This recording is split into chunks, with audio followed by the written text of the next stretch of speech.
What's up everyone, my name is Rosendo, welcome back to my channel. We are back with another track breakdown video today. Today we're taking a look at Progress. And there's a lot I want to say about this track. There's a lot of cool things that we can talk about this track. I mentioned before the mixing changes a lot here, so we're going to talk a lot about mixing. So without further ado, let's hop into FL Studio and let's take a look at this track and a little bit about its details. Alright, we are back in FL Studio today looking at Progress, a track which took me 25 hours. I believe last time Express ended about 45 hours, which actually is a long time. You can see right here, this project was started on 2021. That will be August 2021, and it was released about a year later. I want to say I finished it in spring and I released it in the summer. Or sorry, this was actually my so not a year later. This was my spring release of 2024. When did I start this track? I don't remember starting this in 2021. Matter of fact, I definitely didn't start this in 2021. So I can tell you a little bit about what's going on here. Sometimes every once in a while I'll recycle, and here I am rambling again, right? So this is probably going to be another long video. Every once in a while I'll recycle an old project file. So let's say I had enough song idea that I maybe wanted to do something with, and then I didn't like it and I scratched it. I didn't delete it, I would save the file.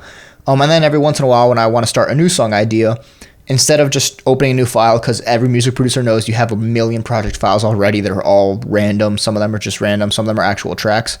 So instead of starting a new song just flat out, I'll go to my old projects file, see if there's anything I could either A, reuse, B, revamp, or maybe just kind of take a preset or two and just roll with that instead of starting a whole new track from scratch. This must have been one of those times. There's no chance I started this in 2021 and finished it in 2024. And we'll talk about progressive house in a bit, but now that I'm saying that out loud, I know that's the case. I'm fairly confident that's the case, and I'll mention why in a second. But in any case, even then, 25 hours, right? Let's subtract a few. Let's pretending it was an old project file. That's nothing compared to Progress. It's pretty much half of Progress. All right, patterns. Again, another quick overview of the track. We're looking at this time about a 3 minute and let's say 40-second track or so. Yep, 3 minutes and 45 seconds. All these patterns on the left that you see here, we got the basses, synths, the leads, and drums here you see in yellow. And this time we're looking at about 57 mixer tracks, sorry. Pretty good number. High on the high end for my tracks, but again, this is where I start to push on the higher end of mixer tracks. Before I was maybe ending in 40 to 50. Now we're getting higher as I know a little bit more about mixing, know what to do a little bit more, and I'm just adding more effects and things like that. Speaking of effects, we'll talk about this in a bit. A lot more effects, definitely a lot more, especially compared to Express. Had very few, a lot more noise effects. They're all pretty much the same. I mean, this one right here is used a ton of times. So is this one. So not that many. But again, a lot more than what you saw last time. All right, so per usual, before we get into the breakdown, I'm going to talk a little bit about why I made this track, and I'll mention two things. Number one, progressive house. I love progressive house. It's pretty much the genre that I first listened to when I got into EDM. I'll say this. I'm 24 years old. Sorry, right now I'm 23 years old. Almost 24. My first kind of real exposure to EDM was, like many people in my generation, I mean, when Skrillex got really big in 2010. We were looking at, the Skrillex Cinema Skrillex remix. I mean, even like his classics, right? Scary Monster, Night Sprites, Equinox, End of the Year, things like that. I think I'm missing one more. Promises Skrillex remix, I believe, by Nero Skrillex remix. Basically, that was my kind of first exposure to EDM. Those were the first songs that I kind of listened to. But I wasn't really even an EDM fan at the time. I was just young, and that was music that was kind of like what people were listening to at that time. A lot of people in my generation were that way. Number two, there was that whole 2014 era of EDM that was also really big, 2013, 2014. Artists like Avicii, David Guetta, Zedd, Calvin Harris, Martin Garrix. Those really, really made it into the mainstream at that time. And anyone who was if you're my generation or if you're not, you know that progressive house was big at that time. Songs like Don't You Worry Child was huge. The Nights by Avicii, Summer by Calvin Harris, all those big progressive house songs were big at the time. And I've always wanted a progressive track house under my belt. I couldn't make one. For the life of me, I could not make one. And that was when I was first starting to produce. I was trying my best to make a progressive house track, but I just couldn't get it. So that's why I think this is definitely an old project file that was a progressive house attempt that I definitely remade as an actual progressive house song. So there you go. And when I say progressive house, by the way, I'm using it kind of as the colloquial term where you're talking about these big synth heavy tracks. Don't You Worry Child, Summer, a lot of Calvin Harris tracks at the time. I know now that progressive house is quite literally progressive house, right? I'm not too familiar with the genre because I don't listen to it all that much, but I know it's kind of nowadays really refers to something else, at least in the DJ sphere and the producer sphere. Progressive house refers to actual progressive house. A genre that I'm kind of getting into now. I definitely want to get into it a little bit more. But that's not the point. The point is I'm referring to that 2014 progressive house in the community sense. A lot of people know that sound as progressive house. That's what this is right here. So why did I make this track? Because I wanted to make a progressive house track. It's actually the first track I've released at 128 BPM. I'm a big fan of 140, 90 BPM. I made a drum and bass track. I think I was at 172 or 174. This was my first 128 release. Actually, even my house remixes were right around that BPM. But 128 it's 128. So one, I wanted to make a progressive house track. And number two, let's talk about how I named this track, because that has a lot to do with kind of the intention that went into this track. I always talk about intention. So let's talk about why I named this track Progress, not Progress, although it's technically a 2-in-1 name. Let's talk about that right now. So I've mentioned in the past, you saw in Express, and I mentioned this in Exposition as well, that my mixing skills were pretty mediocre and they weren't the best.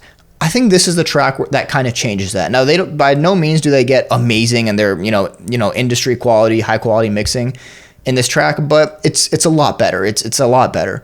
And that came for a few reasons, which I'll definitely break down as we break down this track. But in any case, sometimes I find it hard to, they say a lot of times the mixing and the sound of your track comes down to sample selection, and that's absolutely true, right? The samples you use, the presets you use, that's so true that if you build a track around bad samples and bad presets, it's hard to correct it by mixing it. You can't outmix some bad selections. All that being said, I'm saying all this for a reason. The reason is this. If I were to take my mixing skills right now and go to some of the tracks I made a long time ago, it would be really hard to kind of revive them per se, because it was just built on a bad foundation of bad arrangement, not arrangement, I'll say. I like arrangement. Bad sample selection, bad decisions that were being made when I was layering. The foundation is so shaky that it's really hard to fix up and take your mixing skills now and apply them to an old track that already had a bad foundation. Even Express is kind of like that, because just the sounds I chose right off the bat weren't the best. I think they could have been better. Progress is different. Progress, I think, is the first track I've made that was built off of a good foundation, good sample selection, and I was able to apply good mixing skills, not amazing mixing skills, but good mixing skills, decent mixing skills at the very least, to a good foundation and make it sound pretty good. So why did I name this track Progress? I named this track Progress for two reasons. Again, I mentioned it's kind of a 2-in-1 name. Progress. Number one, progressive house, Progress. It's free. But number two, this track, I recognize that this track had kind of the next step in my mixing abilities, not only my mixing abilities, but to some extent my production abilities as well. So I wanted this track to represent kind of that it was a next step in something, next step in my journey, and next step in kind of this whole journey as an artist and as a producer, which is why I wanted to name the track Progress, and kind of a 2-in-1 Progress. Progress makes more sense, but it just kind of sounds weird if I named the track Progress. But Progress makes sense because there's two intentions for this track. Number one, the progression from in my abilities, right? The progress I've made in my abilities to mix and to get better at mixing. And I'll talk about number two in a second, but the mixing was really key there, right? It's meant to be the next step in from what you heard in Express, which I've made a short form video about comparing the two sounds of how Express literally sounds versus how Progress sounds.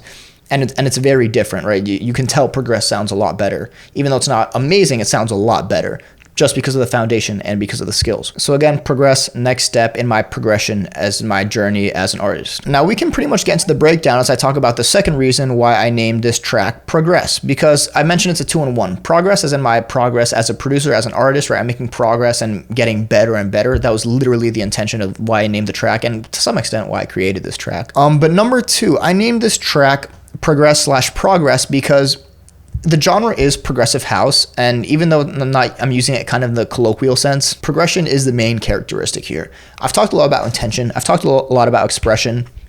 And the way I see it, I kind of see my discography as reflections of that. Exposition as my debut single, which if you saw the breakdown video, you know why I call it that. Exposition as my debut single really signifies intention. It's doing something intentional and kind of having a purpose behind why you do things and why you do what you do. Express signifies expression, right? It's just trying to capture a feeling and, hey, I'm making a drum and bass track, but let's make it happy, let's make it joyful, let's make it angelic, and let's just use sounds I like. This is how I express myself. This track is all about progression. So again, I talked about how it represents the kind of the progress I've made mixing, but it's also about progression as a whole, about how we use progression, how you can use progressions in tracks. So this does some really, at least for my style, untraditional things, but that I really like, that I think kind of set a tone and set a definition of what what progression is in tracks and why I preach it as so important. I've mentioned in the past, and the last thing I'll say about this, because it's so important, I've mentioned in my other breakdown videos that progression in your tracks is so important that I think every track should have some form of progression, or if it doesn't have progression, it should be intentional that it doesn't have progression. So having a track dedicated to progression, I think, is just so important for me, that I mean, the fact that I praise progression so highly, that's what this track was ultimately meant to do. It was made to A, be a progressive house track because I wanted to make a progressive house track, B, emphasize the point of progress in your tracks and progression in your tracks, and making sure things aren't stale, and not just not stale, but kind of moving towards something. And C, as I made it, I realized that it was kind of an important milestone in my mixing and artist journey because my mixing was a lot better. So that's pretty much why I made this track, the foundations of this track, and why this track is important to me. All right, now that we got that mandatory rambling session out of the way, let's actually get into the breakdown of this track. Because one of the things, we're getting into the intro. We're actually getting into the track now. And actually scratch that, we're not, because there's one thing I do need to mention. All right, so I've said two things in the past that I want to repeat. Number one, I've mentioned that I always find it hard to start tracks from nothing. I always need some form of inspiration or something to start me off with, whether it's just a chord progression, a melody, a nice preset that I found, or just some idea in my head. I always kind of need that to really get my inspiration flowing. Without that, it's really hard. I mentioned that in my low breakdown. And number two, I mentioned in my exposition breakdown that I don't consider MIDI samples or just picking samples cheating if you use them in your tracks. I mean, within reason, let's not go overboard and, use a million samples and all, loops in your tracks and all MIDI patterns. But in general, I don't consider it cheating. I think there's something nice about having a MIDI pattern and understanding that every producer could do something completely different with it. You could go one way, another producer could go another way, and we could all just kind of show how we would do something different with the same starting element. So before we get into the track breakdown, let's show what this was based off of, because I found this loop that I actually really like, and I'll have to say one more thing about this before we actually get into the breakdown. But take a listen to this. This is what I found that I really wanted to build the track off of, and actually still, just listening to it again for the first time in a while, I still really like this sound and this progression. My track was, this track is meant to be a remake of that. I was trying to get the sounds right. I'll show you real quick what it sounds like. This is what that sounds like. So it's close. It definitely gets the chords right. At least I think it doesn't quite get those passing tones in the melody right, and even kind of the mood of it right and the sound of it right. But in any case, this is what I lost it. This is what I started with, that I heard, and as soon as I heard this, I kind of knew what I wanted the track to be. I really had this idea of, all right, let's get to it, let's produce, because I can hear the song in my head. So again, this is pretty much where it started. C minor. I believe I kept the key and also in C minor. But I was just recreating it with a synth that sounded similar, and then I built the whole track off of that. And last thing I want to say about this is I actually included this in a short form video, but I really like tracks that have a progression that kind of sounds like this. It's the 1/8 chords with the melody in between. Because I mentioned before I'm not classically trained, I sometimes find it hard to write these progressions that go in this kind of direction. The two examples I'll give are, number one, Alive by Cruella. You hear that piano, you hear those chords, you hear that melody being played. That's one I really like. Number two, even something like Find You by Zed that has the piano that moves up and down, I really like. So I always had a hard time creating chords and melodies that sounded like that. And when I found this and I liked it, I tried to recreate it, and it just helped to really just get the inspiration going. So I really like that about this track, that it has that element of, the 1/8 with the chords and the melody going up and down and all over the place. That's how this track was started. All right, so let's actually get into the breakdown now. Now, I really like this intro because if you listen, I always like to think of my discography as something that either A, you listen to kind of beginning to end per se, or B, you're listening to a track for the first time without knowing anything about it. So what I like about this intro is that it kind of just goes straight into the drums and it establishes right off the bat that you're listening to something new. How does it do that? I've released tracks at, my Fake ID remix and my Low were at about, let's say 125 BPM. Exposition and Express were at different BPMs. So right off the bat, you don't even know what you're going to listen to. You don't know what genre you're listening to at all, because I mean, I've made tracks from such a variety of genres that right off the bat, when you hear this, and I mean, if you're a producer, if you're a DJ, you have an ear for these BPMs, or even if you're just a kind of music aficionado, you hear these snares, you hear the drum, and you're thinking, okay, this is 128. We're not in the future bass realm. We're not in the melodic bass realm. We're going to get something different, but what are we going to get? You don't even know. Is it a house track? Is it something else? Because all you hear are these drums building up. So I really like that about this intro. Anyways, you got a kick and a snare. This is actually a drum roll that I took the...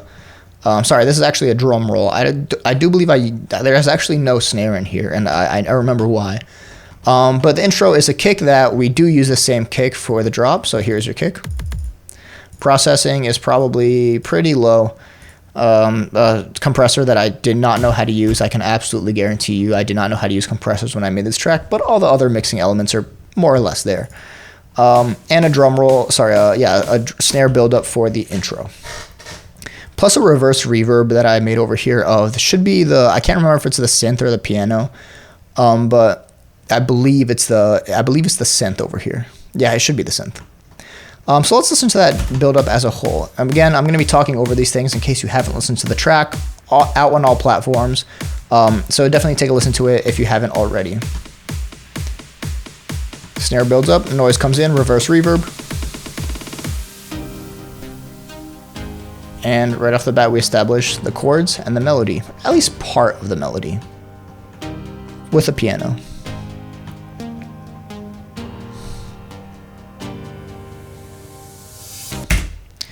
So again, intro, drums, into the part where we kind of establish everything. All we're doing is we're establishing the chords, we're establishing the sounds we're going to be working with, and we're establishing that there's some chords there and a melody there. Again, based off what you heard earlier, all we're doing is establishing the chords. We haven't really established much of the melody. We've established a little bit of it, and we've got some of the sounds going because we have the piano there, so we know a little bit about what the track's going to sound like, as well as with this atmosphere right here.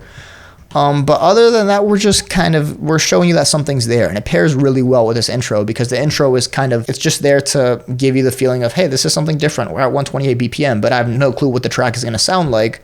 Here, we're showing you what the track sounds like. You're hearing what the track sounds like. And you know something's going to come from there because there's not much to go off of here.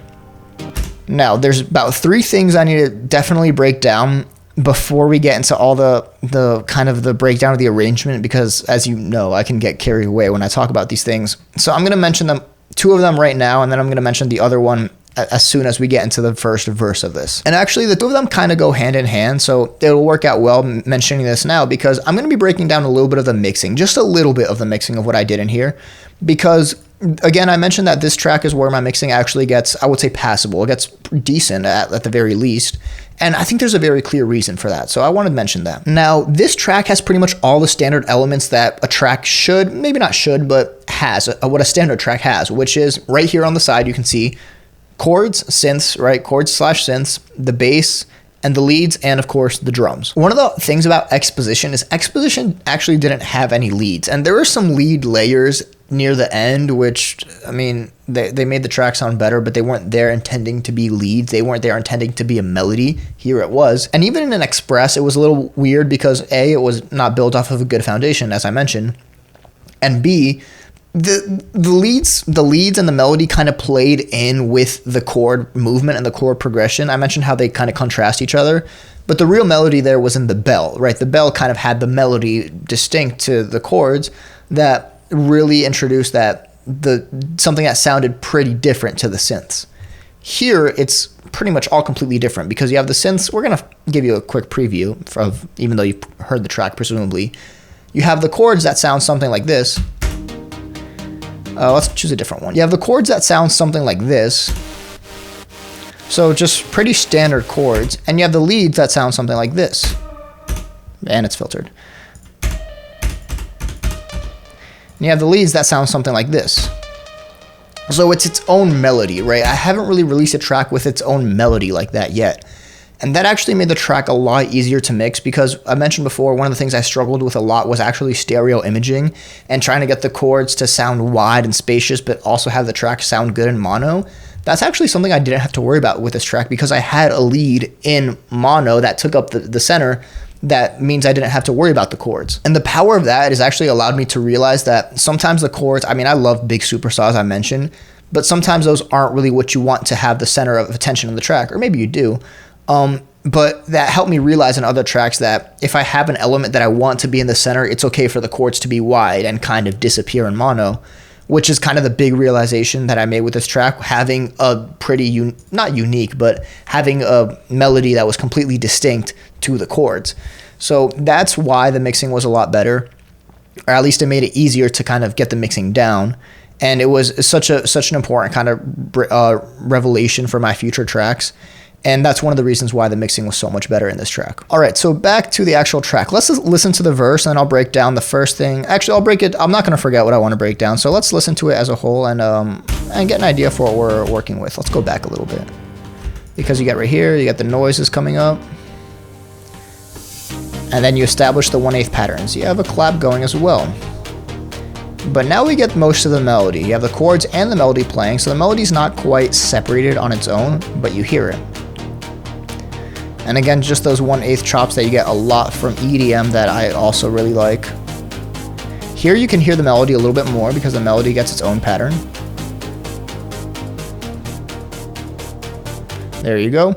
And then we go building up. But there's something really important that I do want to share that I actually think is very, very interesting about this track. Right now I've broken down the drums, the synths, but we have not talked about the bass at all. Let's talk about the bass.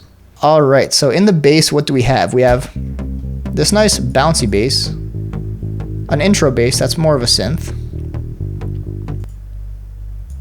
And did you hear that last one? A bass guitar. I actually played this. I'm a big fan of bass guitars, and I love 1/8 bass lines on bass guitars. I don't think I've mentioned yet, but I'm a huge fan of pop punk and just those 1/8 bass lines that, play throughout the songs I really love. So this is actually, if you listen to this track, I actually want to know if people have been able to pick this out, but I actually played the bass guitar on this track. Now, I mentioned before with the keyboard that I know how to play it, but that doesn't mean I can play it or play it well really at all. The same thing goes with the bass. I know how to make the notes. I know literally how the scales work on the bass guitar. It's actually right next to me right now. And I know if you told me, all right, play, something super easy, like just play some 1/8 Gs, I'd be able to do that. Or maybe just go G, D, something easy. So when I had the bass notes, something like, let's listen to this right here.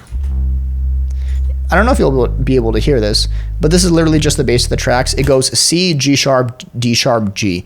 Easy enough for me to figure out how to do on the bass guitar and go C, G sharp, D, G at 128 BPM for a bar for each one. Pretty easy. So what I did was actually play it. I mean, you can see there's a few attempts here. I definitely had a few attempts on this track because I know how to play it, but that doesn't mean I can play it. And it's actually kind of chopped up a little bit, and let's listen to this actually right now. Let's turn this up a little bit. I'll turn it up on the editing as well, but I'm turning it up so I can hear it a little bit more. But this is what you're working with the bass guitar. Again, these simple notes over here, C, G sharp, D sharp, G.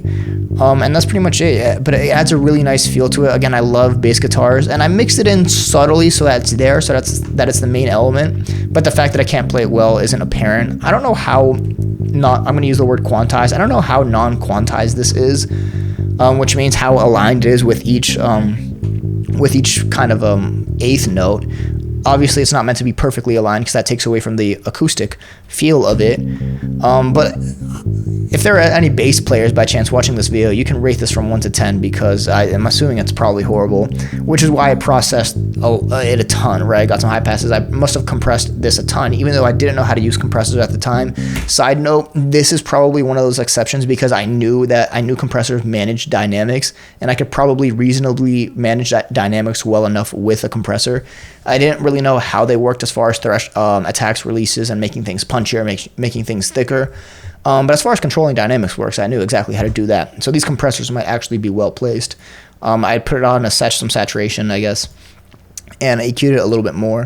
But the goal was to kind of mask it as a fact of as a bass guitar. Keep the fact that it was a bass guitar there, which you can hear, but mask the fact that it was played horribly. Let's take all this mixing off of it, and it fluctuates a ton. Some mixing on here as well. So this is the dry signal. Yeah, I don't want to listen to that. But what I do here is I add another bass for the buildup. So you go from this lower octave, eighth notes, to a higher octave right here. And it adds more of an acoustic feel, again, acoustic we're using, to the track. So I like this. I really like this element of the track.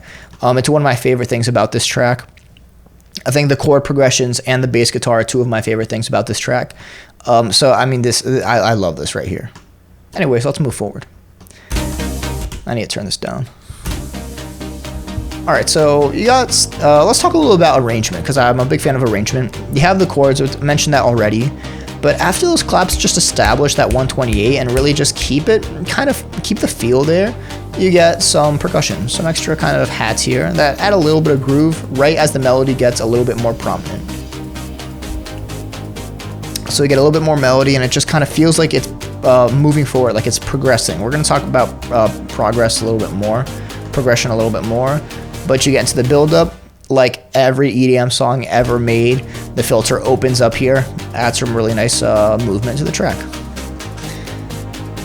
and then it goes back down, up and down as the noise comes in. That noise kind of masks the fact that it goes down really well, but the good news is you get a build-up bass right here. So the build-up bass kind of takes up more of that same part of the spectrum, plus the build-up goes an octave up. You get strictly the plucks here because this lead has a ton of layers. Actually, it has about 3 or 4, so not a lot, I'll say. But you got the plucks here. You get the plucks establishing the lead you're about to hear, which is the same as the melody over here. Let's listen to this one because this is what you already heard. So this is the melody that we established, and it's in the chords as well. It's a lot more subtle in the chords. So then you have the plucks establishing a lot more, so it's a lot more hearable, a lot more firmly. Bass bounce comes back, and then the filtered lead into the drop. So not much I want to say about this build-up. Pretty standard build-up. You have the drum roll back from the intro. I want to take this time to talk about effects because I don't know when else would be a better time to talk about that other than the end of this track. But the effects are throughout the track, so it makes sense to talk about them at some point throughout the track. But you get this build-up bass. You get this bounce bass that I actually really like. You heard it earlier. And it's back over here to establish a little bit more groove into the build-up with this build-up bass. Let's actually get the pattern over here. And again, an octave higher on this, on the bass guitar. So real quick, it's a pretty standard EDM build-up. This build-up synth actually wasn't there to start, but I added it just because I felt like I had to, because I feel like every song has a more filtered down version of the lead before the drop, and I actually really liked how it sounded. So I kept it. So that's the build-up. It goes to the lead pluck into the lead synth filtered, and the filter gets taken away with all these effects. Let's talk about these effects for a second. In the original, I'm going to use the word demo because it wasn't quite a finished product, but it was close to the finished product. In the original demo I had of this track, there were very few effects. And again, I mentioned that I'm not a person that's big with effects. So there might have been only like maybe 2 of them in 2 of these tracks in the original track. In the original demo, I'll say. But again, the other thing I did is I added effects just because I felt the track needed them, or I just felt like I was what I was supposed to do. I just knew effects were in a lot of tracks, so I was like, you know what, let me just add effects because I feel like I should. And I have to say, I think the effects really grew on me, because at first I thought it sounds the same. With effects, it sounds all right. Without effects, it also sounds all right. It doesn't really make that much of a difference. But I do think they add a lot more transition and movement to the track. The only reason I don't like the effects that much, or the reason I didn't want to add them, is because this track is really all about progression, right? This is literally what the track was meant to be about, and it's why it's called progress/progress. So I kind of wanted to demonstrate what progression felt like without effects, because effects kind of do a good job of transitioning you from one area to the next. But I wanted to kind of demonstrate that you can go from area to area, or rather, what I wanted to demonstrate instead was that the effects aren't what transition you from an area to an area. It's the decisions you make in the arrangement that do that for you. The effects don't do that. They're just there as effects, literally. So I kind of wanted to make this track without effects, just to show that those transitions can happen without effects, and they should be there without effects, which is why, just from kind of an integrity standpoint, or not integrity, but kind of from like a purist standpoint, I didn't want the effects. But they grew on me. I think they just add a lot more natural movement to the track, which is what they're supposed to do in the first place. So that's why there's so many effects, because I just kind of literally forced myself to add them, and I kept them. It just made the track feel more natural. But all I want to say is I hope that doesn't take away from the fact that the progression doesn't come from the use of effects. The transitions from part to part don't come from the use of effects. They come from your actual decisions. That was the only reason I was hesitant to add them. Other than that, I like the fact that they're there. Because again, it makes the track feel more natural, but I just don't want it to take away from the fact, from the demonstration of progression that this is, which I really want this to be a demonstration of progression, not in the mixing sense, although it's part of that, but in an arrangement sense. All right, and let's get into the drop here. You're gonna hear the filter get taken away, and we're going into the drop here. I mean, it's such a nice drop, because comparing this to Express, it sounds so much better. It doesn't sound amazing. Again, I didn't know how to use compressors at the time, at least in a more broad way. So it could be better, but I mean, just listening to this right now, it doesn't hurt my ears like Express does. But enough about that. So let's actually talk about the elements of this track, because for once I feel confident talking about the elements because they don't sound awful. Same drum you heard earlier. Let's isolate these synths. So this is what you're listening to. You'll notice that these are actually pretty wide, and I like the fact that they're wide because the lead is supposed to take up the center space, so that's pretty intentional right there, and it doesn't sound awful. I really like having a lot of synths in my tracks, but that was one of the nice things about this track, is I didn't have to worry about that because I had the leads there to take up most of the space, which is again is why I mentioned that the mixing is a lot better, because I didn't do anything drastic like have 6 synth layers in my track. I actually don't know how many Exposition has. I don't think it has that many. But because the leads were there, I can go pretty simple on the synths, which are just a piano and another super saw, which is awesome. All with Kickstar. I'm sure the mixing is decent. OTT, I have to pretty much throw OTT on every bus for the most part. I'm sure this is a dynamic sidechain for something that I don't want to check, and a reverb not on a send, and the mix is at 0. So either I either automate this somewhere, or I decided not to have it and I just took the wet down to 0. But yep, piano right here, and a super saw. Super saw is pretty much the main player right there. Now we can take a look at the basses, and I also really like these basses as well. The nice thing about these basses is this is a pretty standard bass chain. You have the drop bass, the mid bass, and a sub bass. Hopefully I EQ'd this appropriately. Pretty good.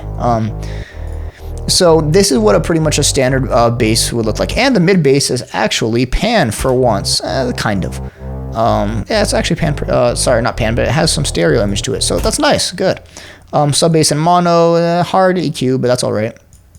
All sent to a bass bus with a compressor that I did not know how to use at the time, and an EQ that has nothing on it, so I probably made some changes to it and decided to ditch it.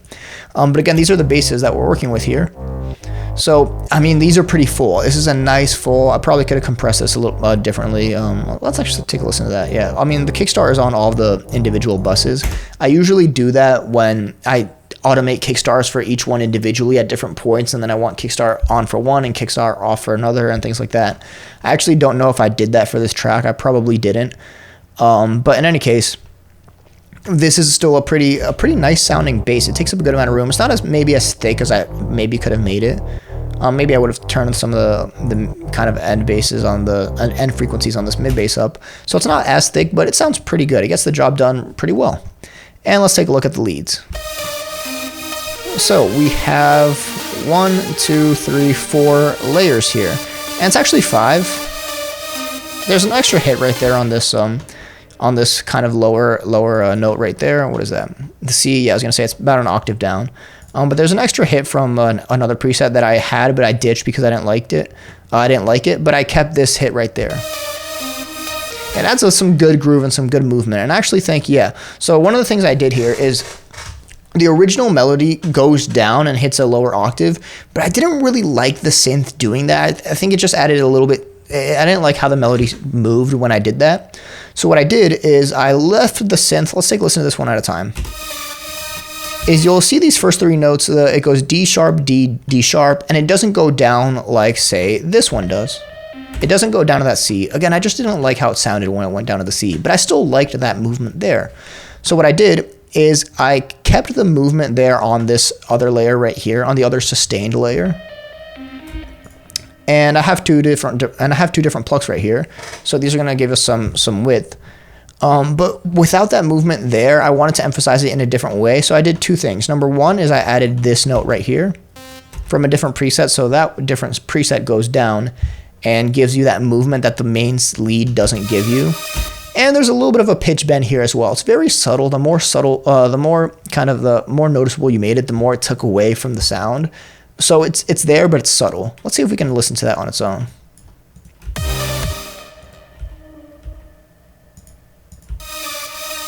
So it kind of just ducks slightly. So you can kind of hear it, but with this one right here, it makes it a lot more prominent. It sounds like you're getting that movement, but it's not really there anymore. It's not really there in the lead synth, but the movement is still there, which is the point. So you have all these right here. Main lead does a really good job. I really like this preset. Another extra preset, hopefully this is a little bit wider. Not so much, maybe just fills up the mids a little bit more. But you have 2 plucks panned in opposite directions, so this definitely adds a good amount of width. And it adds some dynamics too, because these are both sustained, and you have the plucks right here. Thankfully I used reverbs on Ascend, and lead bus has OTT, a few other things, saturation, I guess. Saturation, okay, and a kickstart. Actually only at 40%, that's one of the cool things. Subtle sidechain, not too noticeable, but enough to get a little bit of pumping and a little bit of groove. And real quick, I had some fun with the plucks. You may have heard that right there, because at the end, I didn't want the main synth to kind of pluck and give a little bit extra movement. So I did 2 things. Number 1, you get some lower hits on this last sustained D note. So it holds that D, but it just kind of goes down right here real quick to get that pluck that I don't know if you heard earlier. You definitely heard it here. You definitely heard it on this pluck right here. Yeah, so you get this. This pluck that I really like, that's part of the melody, done right there. I didn't really want it with the synth, but it's kind of like earlier where I didn't want the main lead to sound like that. Sorry, I don't really want the lead to sound like that, but I still wanted it to be there. So I did 2 things. I took these plucks down. I took the lead down, and I need to do this again. I took the lead down a little bit right here, but kept the sustain note. And I kept those plucks, well, the plucks part in the plucked presets, in the plucked synths, which are right here. You'll hear them right here. So the plucks still play that part. Did you catch that last thing right there as well? They actually play them in different parts. So you'll notice one of the plucks plays it on the off beat, and one of them plays it on the hit of the beat. So I played around with the plucks a little bit. I'm not going to say this is the most revolutionary thing in the world, because you can hardly hear it. Here you can. I do some funnier things over here. But I played around with the plucks, I kind of messed around with how they were hitting. I wanted to make it interesting. I've always said that, it's these small little details that make tracks interesting to listen to. So that's one of the things I did here. But again, here it's nothing crazy. Like, let's take a listen to over here. Because if you look at these patterns, notice how one of these plucks is going down and one of them is going up. Let's see if you can listen to that soloed. That actually sounds pretty cool. I don't think you can really hear in the context of the track, which is why I don't think this really applies as one of those things where the small details really make the track, because I really don't know if you can pick it out. But it's pretty cool. It's unique. It adds an interesting character, at least on the production side of things. And if you can hear it, maybe even subconsciously, this is just one of those things you can literally have fun with, because you can program everything so nicely in digital audio workstations, in DAWs, on your computer. So it's nice to mess around with these details and do something fun like this. And again, offsetting some plucks. So cool stuff right here. That's probably enough about the drop, because I mean, I've talked enough about that. So let's move forward. I don't think there's anything else I want to talk about here, except for the only thing we're pretty much going to talk about in the second verses is progression, because not much changes, and we'll talk about why it doesn't change, at least from a production standpoint, in the second half. But I do want to talk about arrangement and progression here. All right, so we hear the drop. Last phrase, sorry, last 4 bars.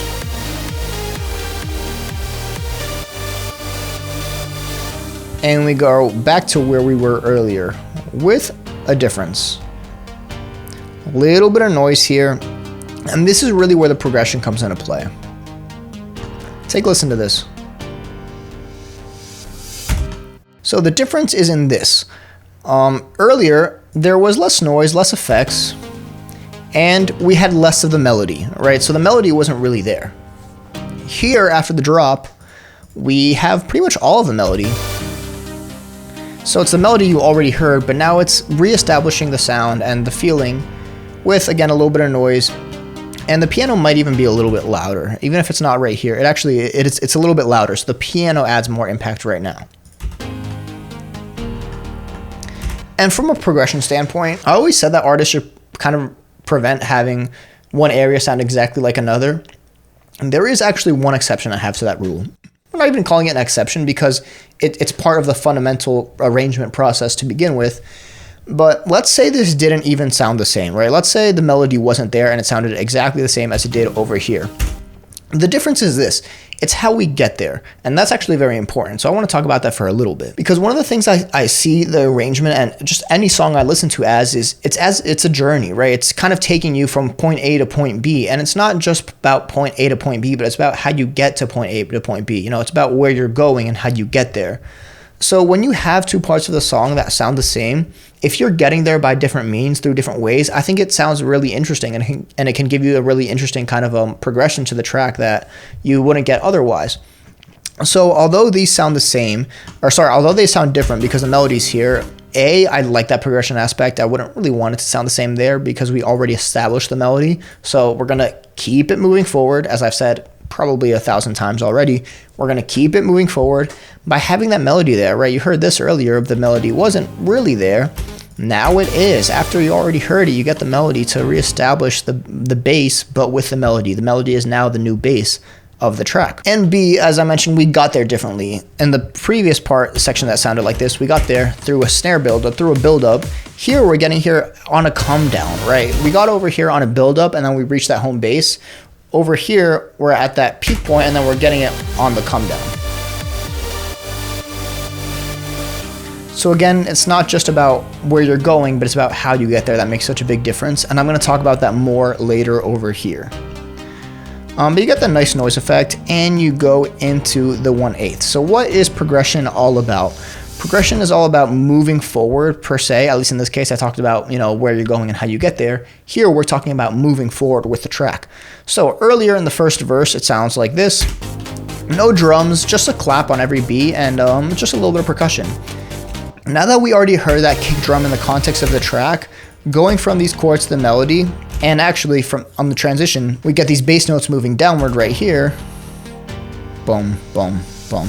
I really like that switch up, and it was there intentionally because I needed a little bit of extra something to move on to the next track, especially considering that there were no effects in the original version of this track. But that extra bass movement really helps you just go into the next track where you get the drums again. at least the kick drum. And now we're grooving. Now we get something, because over here we were just establishing something, but now we really get something going. And the other big thing is this. Earlier, and this is actually an important aspect of the second verse. Earlier, we just had these synths. I actually think Kickstart gets, Kickstart is off here completely, so there's no sidechain. Over here there is, but that's not the main thing. The main thing is this. Over here, we just had these 1/8 synths. Over here, we now have the piano. And you'll notice that the piano level was actually brought up a little bit. I really wanted that the piano to be emphasized in the second verse, to really have that groove and that impact of taking you forward and keeping you moving and keeping that progression alive. Not just the progression, but the progress and the movement through the track that the second verse plays really well into. So one more time into this kind of relaxing point, and then that piano is there, right? You're really getting it all. You get this little pluck here that's more of an ARP, and it's filtered to still have a feeling of having that melody there, but the piano is really the star player there before we get into more groove. You get some claps going for once, right? And you get some more hi-hats. It should be, yeah, that's actually the same loop as it was before, again. And the bass guitar is back. And you get kind of this melody it's the same melody, but it's broken up a little bit. So you get little parts, little hints, little kind of features of that melody that you heard earlier. This is really where the progression lies. And all the other tracks I've made, the progression pretty much lies in what you do after the drop. But here it's just played so well, and the kind of the movement of the track is, I just really, really like. Progress is definitely one of my favorite tracks. They're all my favorite, totally. But just the fact that, I think it's honestly just the fact that Progress sounds good, I can really appreciate it, instead of thinking, instead of not being able to appreciate it because it could have sounded better. Here it sounds good, so I can really appreciate these decisions that I made, where you get the kick, you get the bass back, that piano is grooving, and then you go from this to just even more movement and more progression with the claps, the hi-hats, a pluck that's kind of playing around and really just taking up a little bit more space, reminding you of the melody you heard earlier, with this effect that I actually really, really like right here. If you heard that, I don't know why I really like that effect. It just plays so well. But this progression, it's just there. It's there completely. And one of the nice things about the build-up that we're about to get into is we get this filtered synth. And that filtered synth just hits in the exact same, like the right spot you need it to hit. If it's not clear, I mean, I'm getting super passionate about this track right here, because I'm finally appreciating the production of it. I always appreciate the production of it, but just talking about these things out loud is just so nice to hear about these decisions and appreciate exactly what's going on in every step of the track, and the intention that was behind it. And not only the intention that was behind it, but what it accomplishes. So that synth just hits in the exact place you need it to, because over here in this build-up, and this is where I'm going to talk about the important thing, over here in this build-up, no synth. You got these earlier plucks, but you don't have that synth, the drop synth that you had earlier. You have just this regular 1/8 synth with the snare build-up. Here, you keep that pluck. Oh, this sounds so good, especially with this pluck, with this ARP that was kept over there to keep that movement going with the synth kind of hitting exactly in the right spot. Not only that, but the difference between this build-up, well, I'll get to that in a second, but let's just appreciate this one more time, because you go from this groove into the build-up with the synth and a little bit of more of that melody. I mean, it's I would dare say perfect. And I'm just listening to this one more time. I'm pretty sure these chords are a little bit different as well on the piano versus on the synth. Let's see, was the piano wasn't even in the build-up over here. So let's take a look at the chords on this 1/8, which was in the build-up, and compare it to the synth in the drop.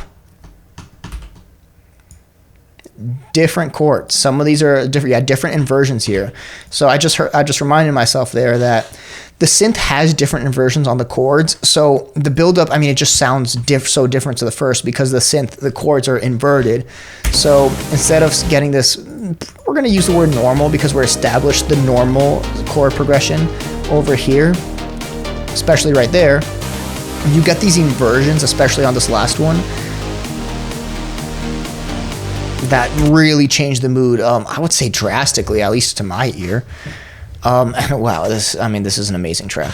I need a reset for a bit. All right, now before I get carried away, let's talk about the other important thing. I mentioned that the journey is not just about where we're going, but it's about how you get there. And let's listen to this the build-up in its entirety real quick, because there should be some differences in kind of how I play around with these chords. Right, where is it? Right here, right, with this extra pluck. And there should have been somewhere else. I'll find it.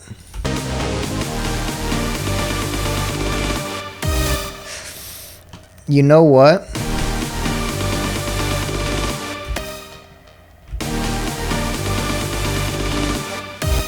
This is something horrible just happened. Okay, I don't want to ramble about something that isn't important. So real quick, I made a mashup with Progress because it's an instrumental. I made a mashup with it with other famous songs with pop acapellas. It's on my SoundCloud if you want it. Free download there as well. But one of the nice things about I said I wouldn't ramble. One of the things I did is I kind of cut this last build up a little bit because I wanted to blend better with the songs I chose. So I must have been this project file that I changed it and I didn't revert it, which I'm really upset that I did, because I want this project file to be how I exported it. I really need to see if I can find the original project file somewhere else, or if I opened the wrong one. I actually might have. Give me 1 second. And actually, I'm not going to check because I'm recording the audio here, so I'll check later. But take a listen to the original unmastered final. You'll notice there's going to be a little bit of a hit and a takeaway. Kind of everything ducks right before the drop comes in. Right here.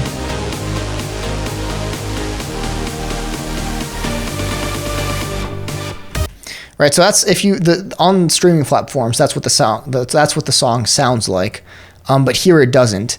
So I need to see if I have that project file somewhere, because here that little takeaway is that little kind of duck is taken away, but that duck is supposed to be there, and we're gonna talk about the track as if that duck is there, because it is there when I released it. So I'm really upset. I'm gonna need to see if I can find that.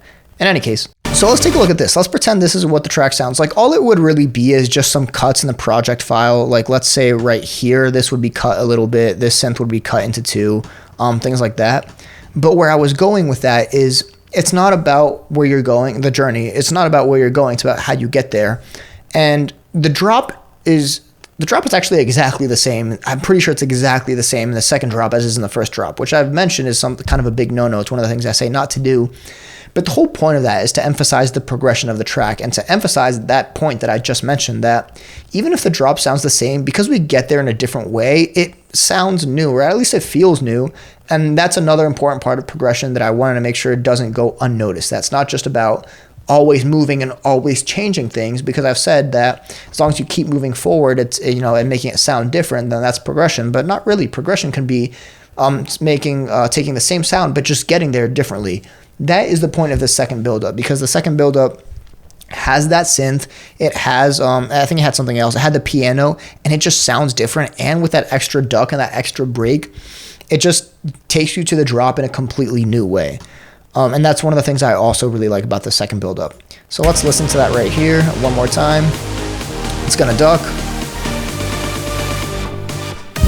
and then the drop comes in, and then we can get rid of that.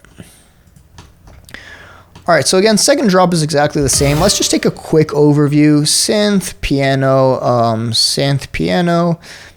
basses should be the same, leads should be the same as well. There's an extra layer over here, but we'll talk about that. So yeah, second drop is exactly the same. Does it even have the same drop effects? It has a little bit more effects, which is probably how I switch it up. I want it to have a little bit extra drop impact, so it doesn't sound exactly the same. But other than that, everything is the same. So again, it's not always about where you're going, but it's also about how you get there. But you have this drop, and it's giving you that feel of, it's what you heard earlier, but you got there a little bit differently. The only difference is, for some reason, I bring the bass line back in. I don't know if it's necessary or not. And actually, on that note, one of the things I didn't mention about, those crashes are so good right there. One of the things I didn't mention about the earlier drop is that about halfway through the drop you get, where is it? And I also deleted that as well, which is why I forgot to mention it. We got to go back to the original track. Yeah, so I deleted another pattern that is there in the original but I deleted it so that the mashup I made would sound better, and I really need to see if I can find that project file. Take a listen to this first drop. You're gonna hear some bass plucks come in a second. Right here.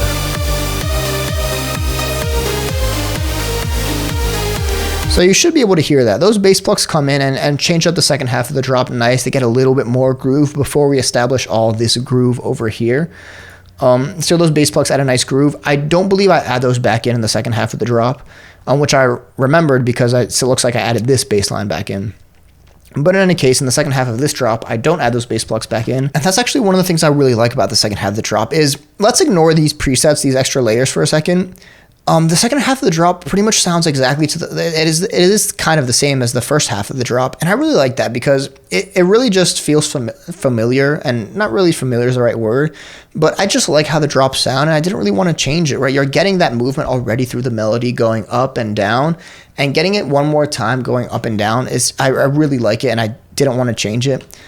I just think it works well so much, and it's not always about changing everything all the time. Sometimes it's about enjoying what you're already listening to. That's how I would phrase it.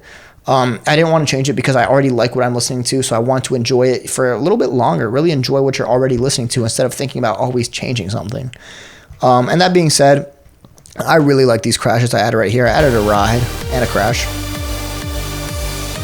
I actually experimented with some rides in the second half of the drop, but I didn't like them. So those crashes do a really good job of going into the second phrase of the drop. And with some extra leads. If you can hear them, you can hear them. I honestly struggle to pick them out. So they're there just to be there. And mostly because I had these presets in earlier and I liked them and I wanted to include them in one way or another.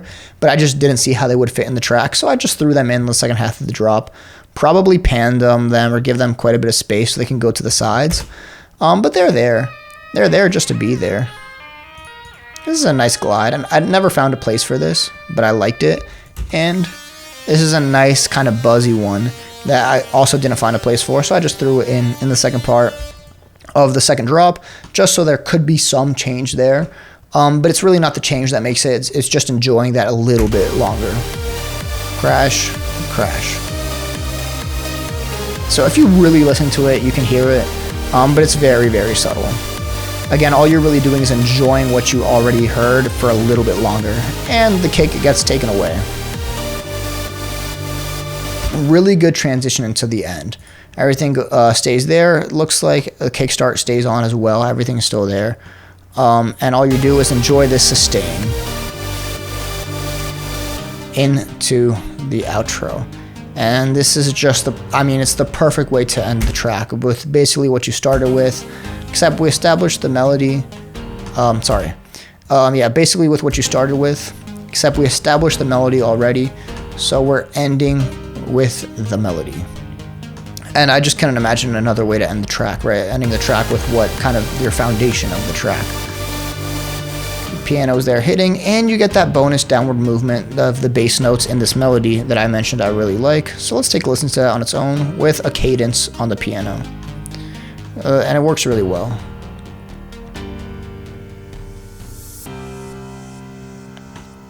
Especially this reverse crash that I really like to use. It almost sounds a little bit acoustic. By that I mean it doesn't sound too electronic-y and really digital. So these bass notes that move downward right here, plus the riser, do a really good job of ending the track into this last piano chord right here. So I really like the outro, and I have to say I really like every single piece of this track. I think I saw a duplicate of this project file in my folder, so I think I still have the original project file, but I'm already recording the audio on this project file, so I don't want to change that. So I'm pretty confident if I look somewhere, I should be able to find that. But other than that, those should be the two changes, and I made the mashup, so I know those two changes. It's this transition, it's into the second buildup where the duck kicks in that I took away, and it's those bass lines that you heard in the second half of the first drop that kind of get those plucks going that I also took away, but that should be it. And that is the track. And I think it's actually funny because I thought I gotten carried away in the first half of the drop talking about everything I did, and then I ended up actually getting carried away about talking about the things I really like about this track in the second half. So again, another long video, longer than I expected. I'm currently an hour and 7 into recording. So editing this is going to be fun. But I mean, again, I hope A, it just goes to show how passionate I am about these tracks, and B, I hope it also goes to show how much intention and decisions go into these things that I do.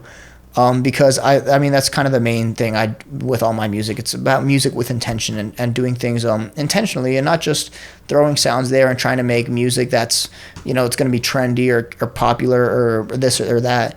It's about, doing something that you enjoy, making art here, right? I mean, doing something with intention, expressing yourself, and really trying to do your best to make something beautiful. I'll say that bluntly, to make something beautiful and make some art. So that's probably about everything. Now, I didn't talk too much about the mixing. Again, it's pretty standard. Synths, drums, bass, and leads, and a bunch of effects. So other than that, I pretty much broke down the mixing that I wanted to break down. So that's about it. Let me know if you have any questions in the comments. Let me know if you have any other comments about this track. If you liked any of the decisions I made about keeping the synth there, doing this or that. If you think maybe this track could have been better without effects, things like that.